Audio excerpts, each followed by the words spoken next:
The healed feminine versus the wounded feminine. Welcome back to another video. It's been a little while. If you've been following me on Instagram, you know that I've been living in Bali for the last 4 months.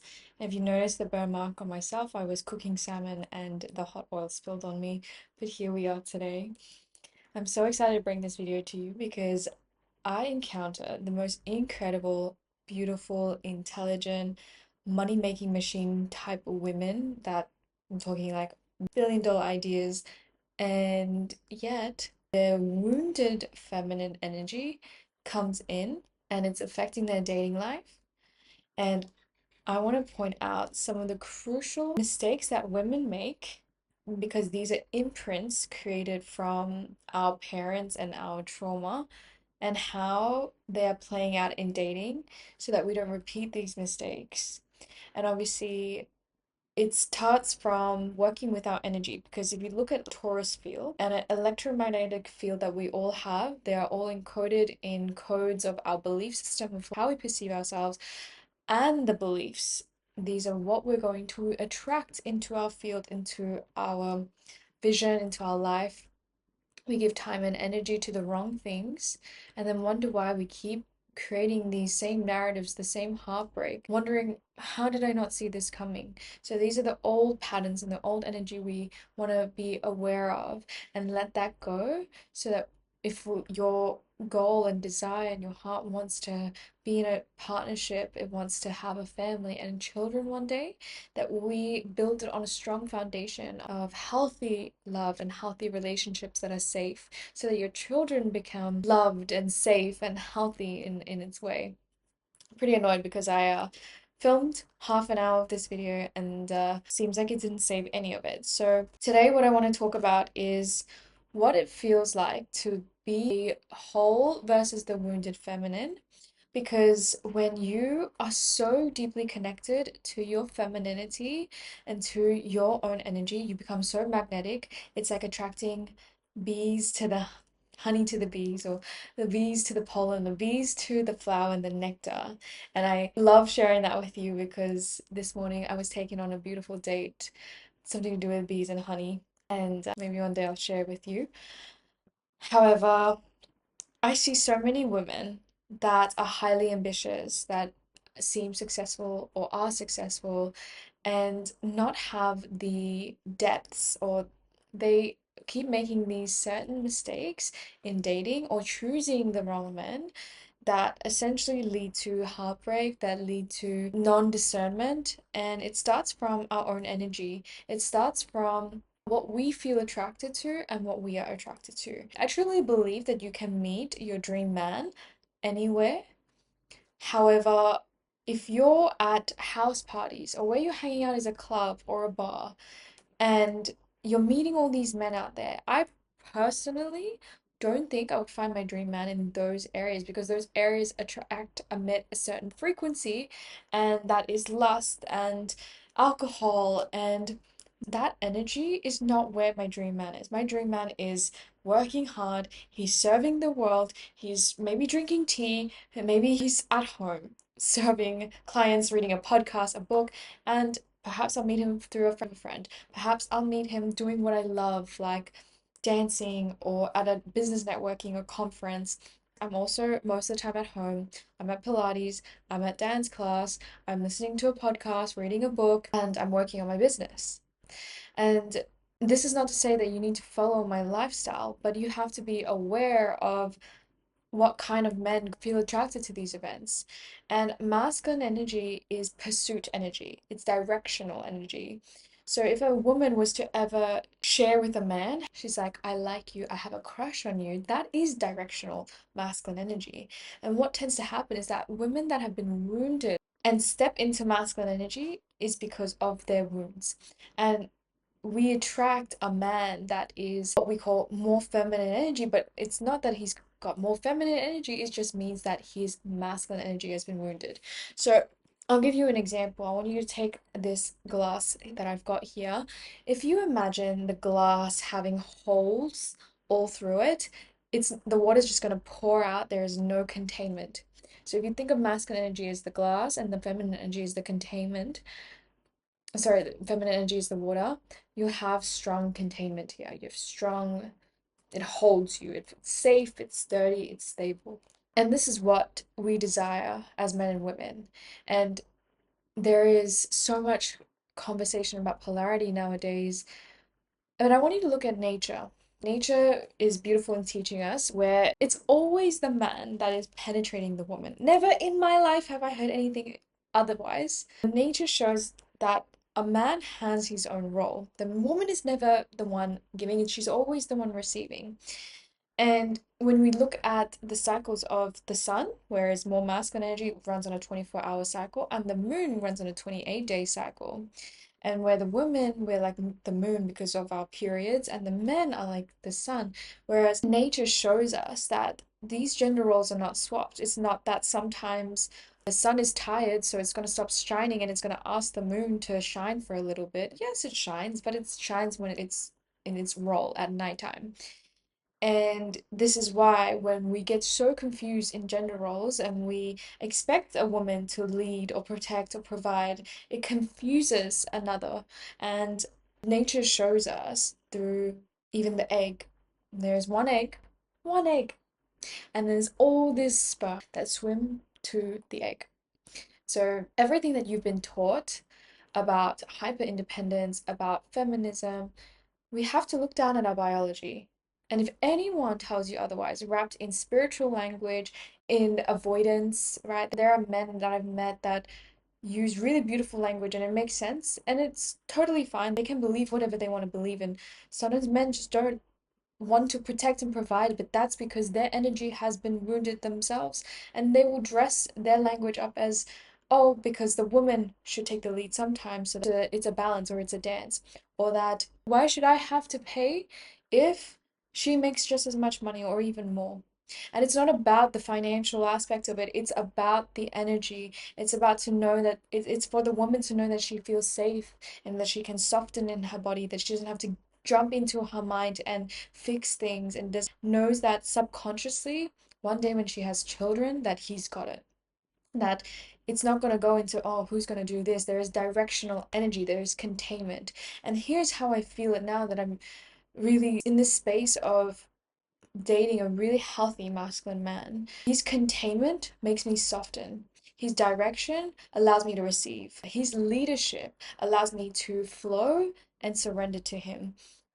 And this polarity makes it so safe, so fun, so juicy that, of course, I want to learn more. I want to be curious, and I want to invest time and energy into the seed and this, to nurture this plant and this soil and this garden, because it feels so good to come back home to yourself as a woman, to allow the man to take care of you, and then so that you can pour back into him. And true masculine men, and when you're truly tapped into your femininity and feminine energy, life gets to flourish on a deeper level that you've never experienced before.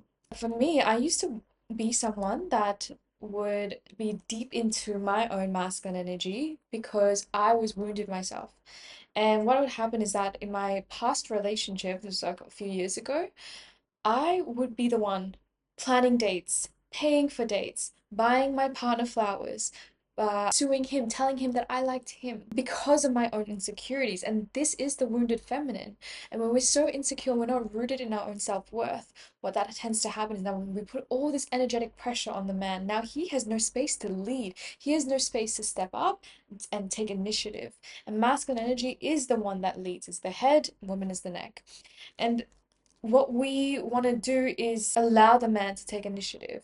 If in any moment you tell a man you like him, you're feeling anxious about the direction of the relationship, there's no peace in your heart, that is not a good sign, because there is different signs of anxiety. There is anxiety that comes from insecurity, and then there is anxiety where he is not the one for you. And yet we need to learn as women how to discern through embodied self-worth, through connecting to our intuition and connecting to our body. It is our job not to be more or do more for a man or even chase Because I see so many women chased by performing, and that's how we attain things, right? We need masculine energy in business, but that's not how we attract the dream man. To prove and try to do more for a man is confusing. Really throws up polarity. And I like the example that I shared with you earlier with my ex-partner.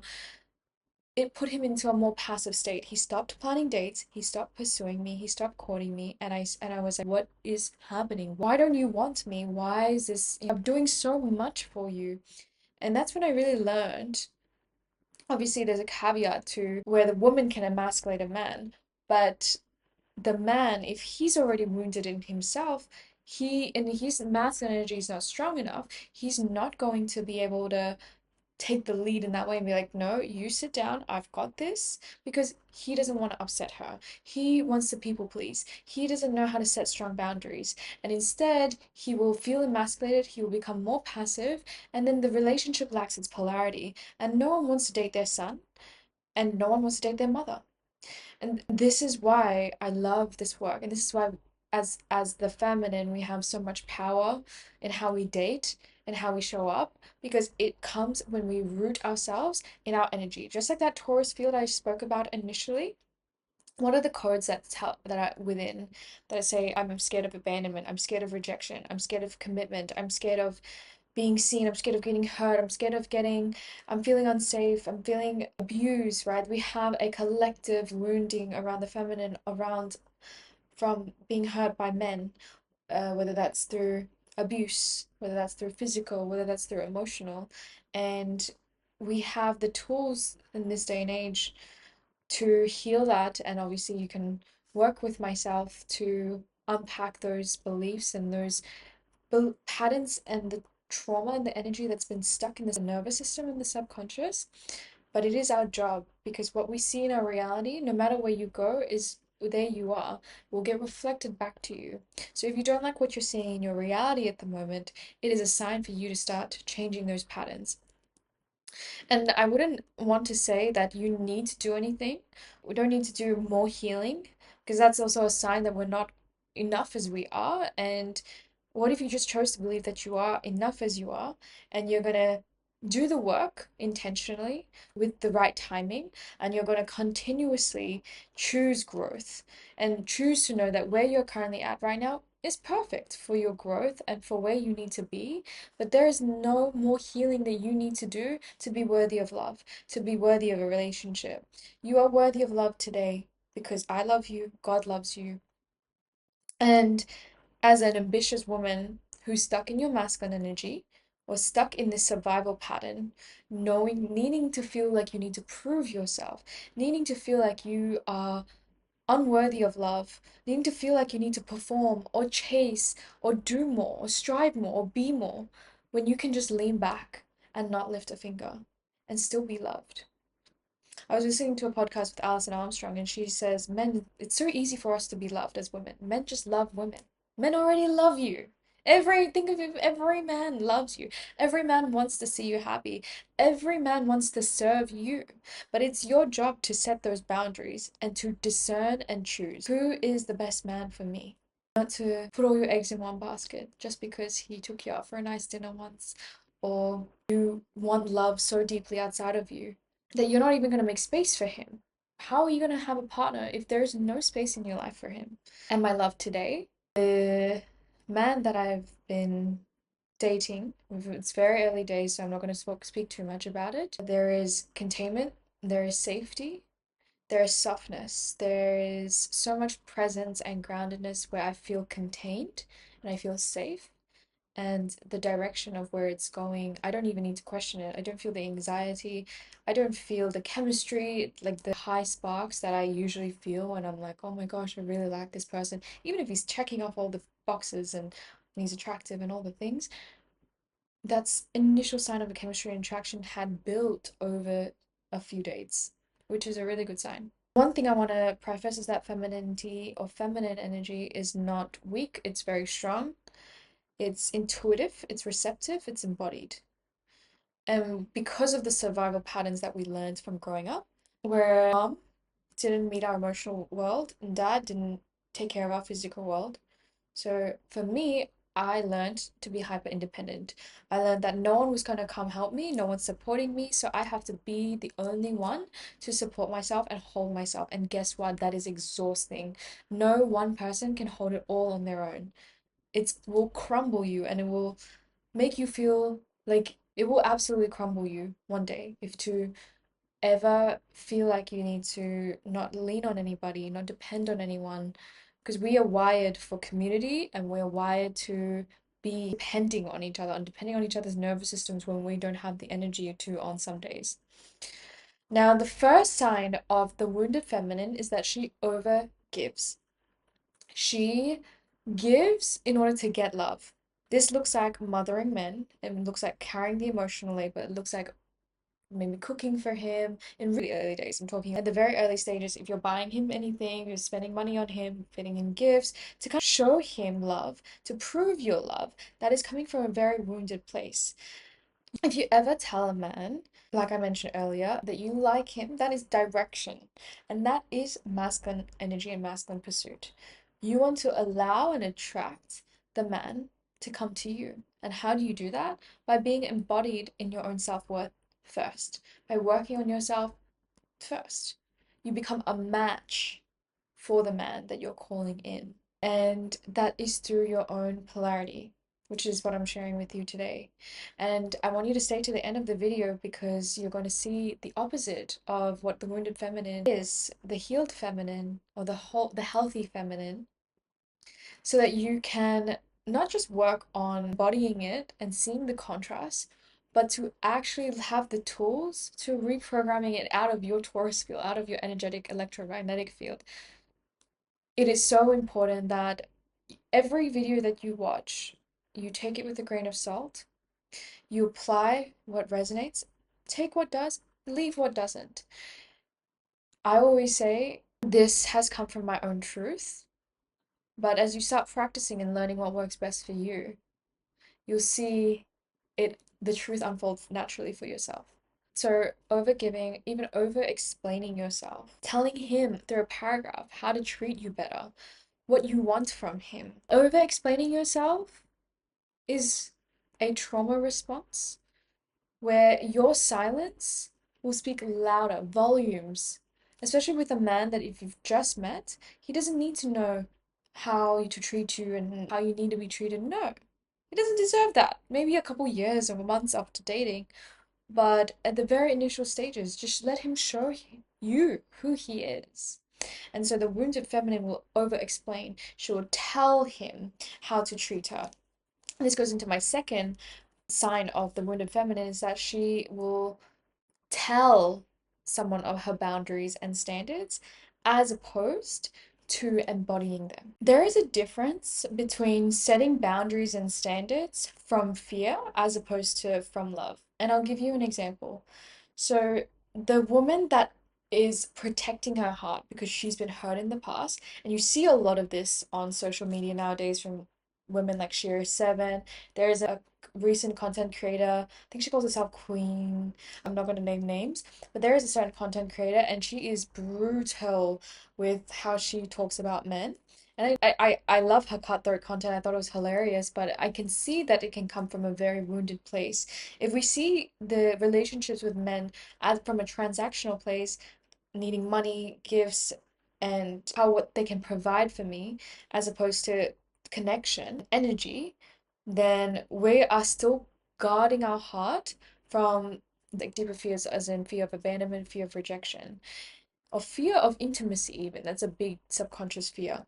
And so what these women will do is they'll create this content that goes extremely viral. We'll take Wizard Liz, for example, and this viral content teaching you how to have transactional relationships with men, how to set strong boundaries, have high standards. If they don't do this for you, they're out, right? You're telling a man how to treat you by sending him a text being like, hey, pick me up here, do this for me, da da da da, because you saw someone else do it as opposed to being embodied in your own self-worth. And that is a big mistake that I see women make, especially ambitious women that are smart, intelligent, and beautiful. And it's important to distinguish what is coming from fear and what is coming from love. Because when you share these boundaries and these standards and be like, I need a man that makes this much money, that does this for me. If he's not opening my door, if he's not paying for this, he's out. As opposed to, what do I really want in a relationship, in a partner? How do I want to feel? What are the values that make him a good father, a good leader, a good husband? How would he show up in challenging, chaotic situations? Can he hold space for me? What values does he have? And so being able to set those standards and boundaries is, it's really important that you have standards and boundaries. Please don't get me wrong. For me, for example, I love feeling safe to get picked up, or I love feeling like a woman. And I voice that sometimes. Hey, I would love if you could come pick me up. If not, all good, I can meet you there. That's totally fine. But at least I'm voicing what I want and I'm being okay, I'm sharing with them. And there are times when I wasn't truly embodied in that and I said, hey, would love if you could pick me up. And it was in a weird energy. And I didn't say it in a way where I didn't read the room a little bit. We have to be a little bit. And there are times where men cancel the date on me, and that's totally fine. We are not aligned in that way. And it's not for us to make this mean that, oh my God, I'm not worthy of love, or no, I'm not lovable, or I did something wrong. I think that there's a huge collective feminine wound around being hurt by the masculine emotionally and physically. But then there's also that wound around, oh my God, have I done something wrong? Let me people please, let me fawn. And this comes from back in the days where we had to people please and fawn in order to survive. And so we can see where this comes from. And women will people please in order to survive. Setting boundaries from worth and having high standards can sound like, hey, I would love for you to pick me up. And if not, oh good, I'll meet you there. Or having setting boundaries is like, hey, I don't feel comfortable doing that. I'd love to get to know you better first. So speaking from the body, speaking from the desire, speaking from this would feel really good for me, and saying no when it doesn't. But it comes from really being in tune with your body first. And that needs to, as ambitious women, you have a lot of noise. You spend a lot of time and leak a lot of energy with random people that don't deserve it quite much yet. Having discernment and a filter of who you give your time and energy to and who you and pouring that back into yourself, as opposed to all these random people that don't really deserve your time. Not everyone should pass the gates. We need to be more discerning with human beings. Energy exchange is very real in how you touch them, make eye contact, speaking to them. Your time and energy, if you start treating it as valuable as your currency, as your money, because it really is, then you'll start being more discerning with the people that you spend time with. You only allow a certain few into your life, into your world, and filter out the ones that aren't.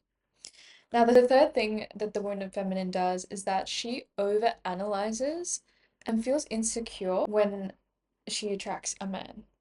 And this can look like overanalyzing text messages, wondering why he hasn't planned a date, wondering why he's doing this. And a lot of men nowadays, especially here I see in Bali, I hear a lot about dating in the dating scene. I hear it all everywhere I go. I heard it in Miami. I heard it when I was in Colombia. I heard it when I was in Australia, Melbourne. Everywhere's a bad dating place, apparently. Whereas I genuinely have really beautiful dating experiences. And so when I say beautiful, yes, we've gone on a few dates and I feel very well taken care of. I feel treated. I feel safe. And this has happened across the board, and there are moments where it hasn't. However, in Bali, whereas everyone complains about how transactional it can be in the space, I've found that I've only been on dates with men that have lived here. I've somehow attracted men that have lived here long term, a couple of years, and that are looking for family, looking for marriage, and picked me up and courted me properly. And there are a few that were misaligned. That's why we continued dating, but it's always been a pleasurable experience. If he's going to take you on a date, he's going to take you on a date. Men are very intentional. If they want you, you'll know. You don't have to guess anything. And if you're meeting a man that is not pursuing you with intentionality, he's just not that interested. If he's not, and then if it's over time and he's not really giving you direction or commitment because there is already intimacy on the table, then there's a telltale sign that you just remove yourself. It's not a need to explain. Your silence is enough. You don't owe anyone anything. especially with someone you just met. Sure, if it's like years down the road, you want to communicate and you share, but if you see in 1 second that there is a misalignment in values, in disrespect, no word needs to be said. You just up and leave. Your silence, disappearance is enough.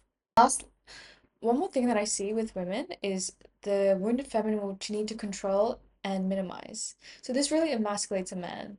And the controlling woman will control from a place of chaos in the childhood. So I've recently worked with couples, and the wife always seems to have a chaotic childhood, whereas let's say there is an instance where the parents, dad cheated on mom. So now the little girl feels like she cannot trust a man. She cannot let go of control. She needs to make her own money. Or there is just chaos in the childhood, screaming, alcoholism. And now the whole little girl does not feel safe at all. So she is controlling everything down to who she pursues, down to the minute details of a relationship, the dates, the birthdays, everything. That was me once upon a time. And I recently taken out on a date and he said 2 p.m. I'm picking you up, right? Direct masculine energy is gives direction. He didn't even ask me what time, like, oh, do you want to go to this place? No, just like this and this. That's it. And then you just become receptive and you follow.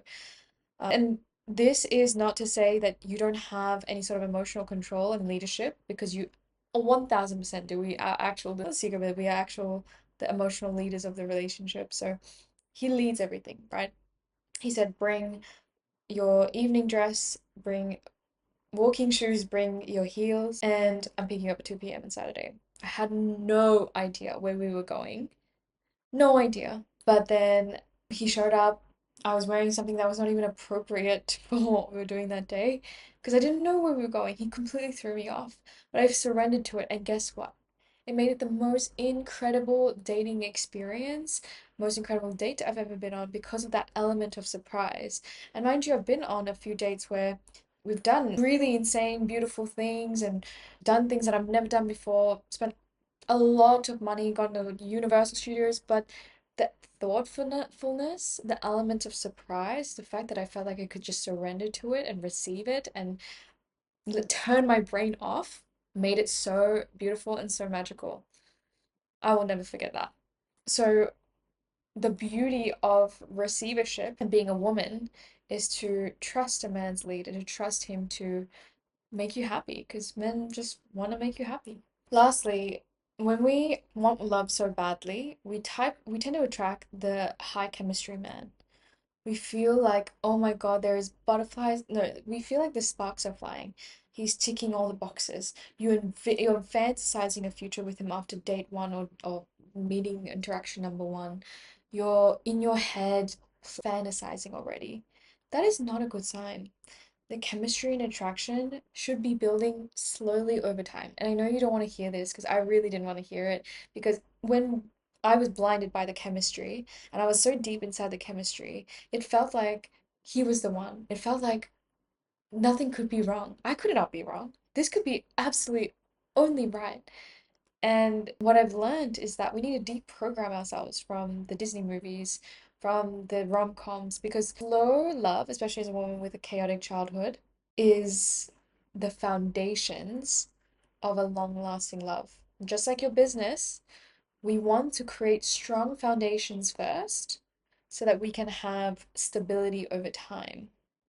When we try to rush the process, we rush the timing of things, and we speak too fast and we move too fast, got too much masculine energy because our own feminine energy has been wounded, whether that's through our mother line, through overgiving, through needing to receive love and intimacy from outside of ourselves. We stop being able to build that strong foundation.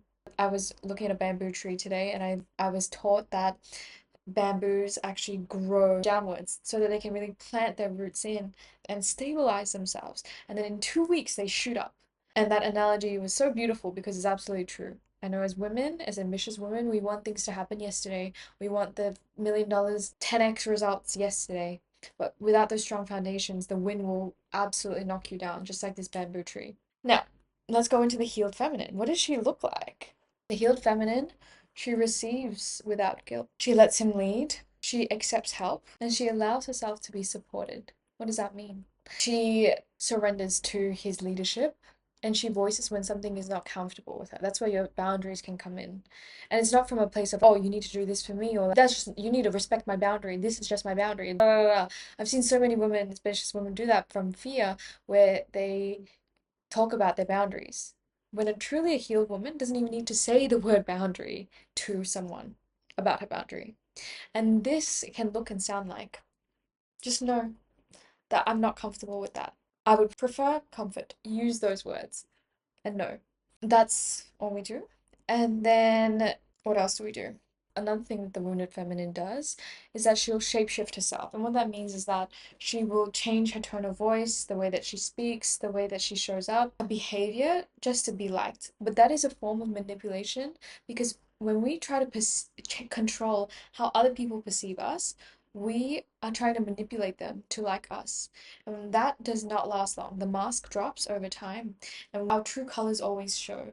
So, true authenticity, obviously, we all make mistakes, we're not perfect, we all want to be loved in a certain way. But when you really love yourself, you could just be yourself with everyone. So you can let the true authenticity shine through and the mask doesn't drop. So the healthy feminine feels embodied within herself. She has deep presence, she feels grounded in her energy, and her mind is not in 10 million things because her nervous system is regulated. And we want to have regulated nervous system, meaning how much are you taking care of yourself? How much is your plate cleared so that you are not focusing on 10 million things at once? How much are you taking care of yourself and putting yourself first above all? Not other people, you. She instead of reacts. So instead of reacting to your triggers, you'll take your time, you'll take a step back, and you respond instead. And I initially spoke about the voicing boundaries and standards. When we over explain, we are trying to prove that what we're doing is okay. So it can even look like explaining why you made a mistake or why you want things a certain way. It's just like, you don't have to say anything. I am so okay with being misunderstood today. I am so okay if I choose something and I don't have to explain unless it's important and we need to seek communication with each other. But if you decide differently, you change your mind, you don't need to over explain anything. You can just decide differently. So then the healthy feminine shows up. She's calm, she's confident, she's playful. And you come from a place of deep self worth where you don't abandon yourself to be chosen because you choose yourself first. You don't try to prove your worth by performing, by chasing, by shape shifting. You start to choose you first. And this looks like in moments, right? Especially as ambitious women, when we start to feel like we really like someone, all our confidence goes through the freaking door, and the chemistry blinds you. And this is why we want to take our time with intimacy, because when we really like someone, or even when we allow a man into our space that doesn't have his own strong masculine energy, I find that there are a lot of men here in Bali that have very weak masculine energy. So if he's not being able to pace himself, like he's having self-discipline to not kiss you for like maybe a couple dates, or maybe even initiate any physical intimacy after like months, that's when you know to really take his time and pace himself. A really truly healthy masculine man who has done the inner work and he is wants to provide and protect you, he will take his time with you. He will have self-discipline with you and he'll want to take things slowly and intentionally. He's got his own groundedness, he's very present, and he will want to make you feel very safe. And as you start to integrate all these different parts of you, I want to share with you how we can start doing that because I was the wounded feminine and there's still elements of that. I was the wounded feminine once, and we can move towards deeper self-worth through healing the subconscious and rewiring the nervous system. As always, my love, if you enjoyed this video, please write a comment down below what it is that you took away from this video. Like, subscribe, and I want to communicate. Let's have a chat on Instagram. what you took away from this, and I want to hear from you. I'm going to respond to all the comments. I love seeing you share your message and any questions that you may have. Make sure you subscribe because I'm going to share in the next video 5 biggest mistakes that most ambitious women make in dating and how to overcome them. Okay, my love, I'll see you in the next one.